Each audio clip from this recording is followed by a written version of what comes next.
Witani, Makadini, Linjani, how are you? My name is Bridget Sibanda from Midland State University, MSU, situated in Zimbabwe, Gweru. Today I'll be talking about language. Culture is identified by language. Language is very critical and very important when people are communicating, transmitting message from one person to the next, from one area to another. We use various mediums to communicate with people, newspapers, TVs, and many other ways of communicating, even as well using WhatsApp, the social media. In Zimbabwe, there's been an outcry. People were crying. There were minority languages that were not recognized in Zimbabwe. They were taking a second place, playing a second fiddle from English, Shona, and Ndebele. But in 2013, there's been a Constitution Amendment number 20, which was adopted to be the new Constitution of Zimbabwe. And many languages are now official.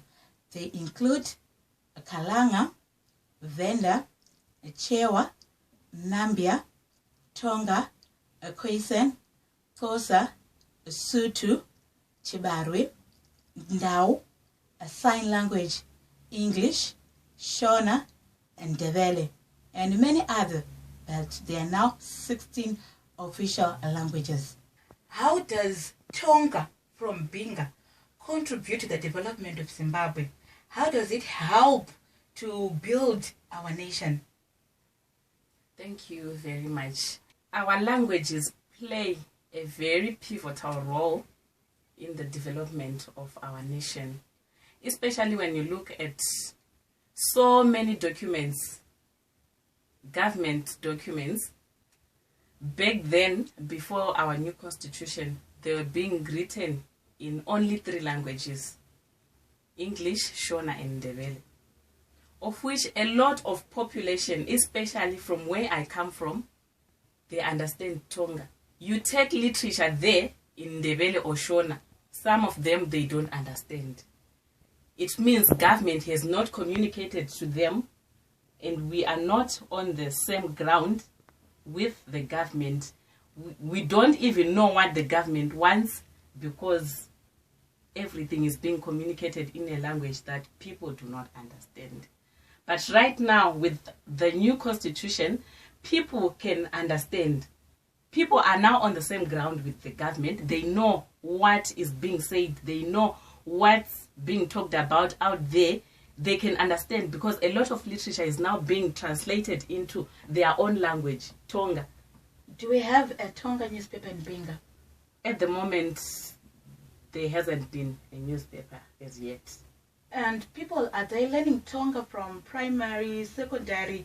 What's happening in Binga? Yes, I'm very proud to say this, because Tonga right now is being taught up to O level. We are looking forward for next year that it will be at A level. Insightful indeed.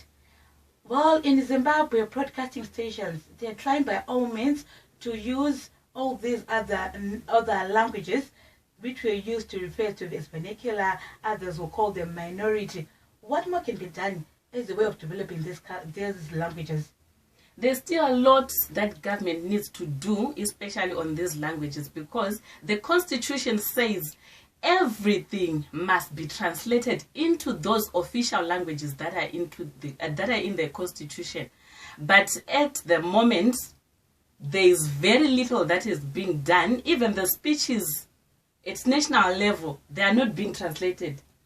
The government must make sure that every person feels free to speak in their own language, whether you get into a bank, whether you get into a government office, wherever. Everyone must feel free to speak in their own language.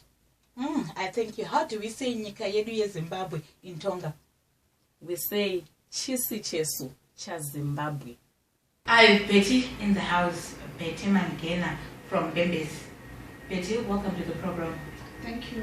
Like looking at Xhosa, now it's an official language in Zimbabwe. How does that being recognized help to bring about development? It is helping in many different ways. For example, we now have Xhosa news, so people in Mbembesi will understand what's happening around the country, around the world as we read our news.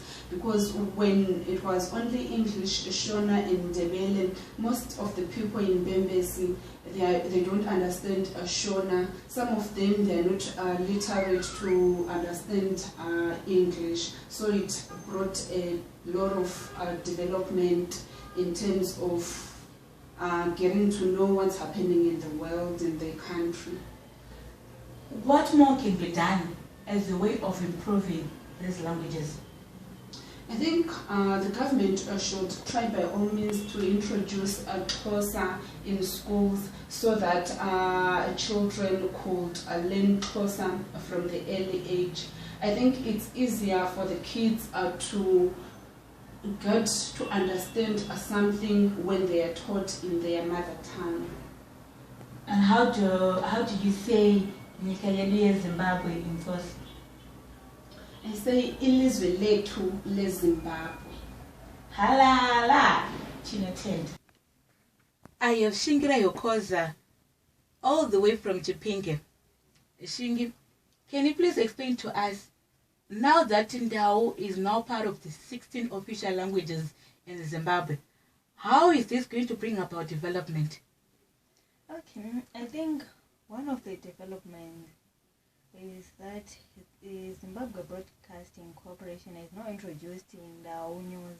So people can now access news in Ndao. And there's also music in Ndao, songs from singers like Sangamiz, etc. And there's a Ndao Bible. People can read Bible in Ndao And understand it better. Yeah. Okay, on that aspect, what more can be done to develop these languages, to develop Ndao? There's a lot to be done, especially on TV programs. I think there should be cartoons in Ndao for these little kids. And in schools, I think Ndao should be used for teaching in primary and high school. And also in weather programs, I think they should be also Ndao, so that farmers can understand everything easily. You can add something like kudya. We say kurya. Ko mwana ari kuenda kuchikoro. Mwana uri kuhamba kuchikora. Tina tent. I've met Ndlovu in the house all the way from Gwanda, a Sotho speaking woman. Miss, yes. Now that Sotho is now part of the 16 official languages in Zimbabwe, what does that mean to you as a Sotho speaker? Okay, ma'am. Yes, how are you? I would like to commend our government, the government of Zimbabwe, for elevating Sotho language in particular to be part of the national languages. It used to be one of those languages that were taken to be minority languages. It was never given that platform to be used at different forums, national forums, whereby you can get into an office, talk to whoever is manning that office in Sotho. Feel free to speak your Sotho language wherever you go, but with the incorporation of Sotho into our national languages, into our constitution, it has given us that platform to just feel free to speak in your own language, which is Sotho, wherever you go, whichever office you go. There is Southern Sotho, there is Sepedi, but that language is just the same. That's Sotho. So you go to Lesotho, there is still Sotho. Then go to the other parts of Tanzania. They have what's called Isilozi. There is a great relationship between Sotho and Isilozi. Go to Botswana. Tswana, there's just a thin line between Sotho and Tswana. So I can safely say the greater part of Southern Africa is mainly Sotho dominated. Coming up with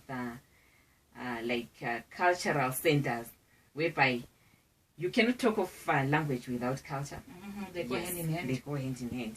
These cultural centers will be there to safeguard this culture that is at some point up until now, I can safely say face extinction due to the dominance of these other languages that we coexist with.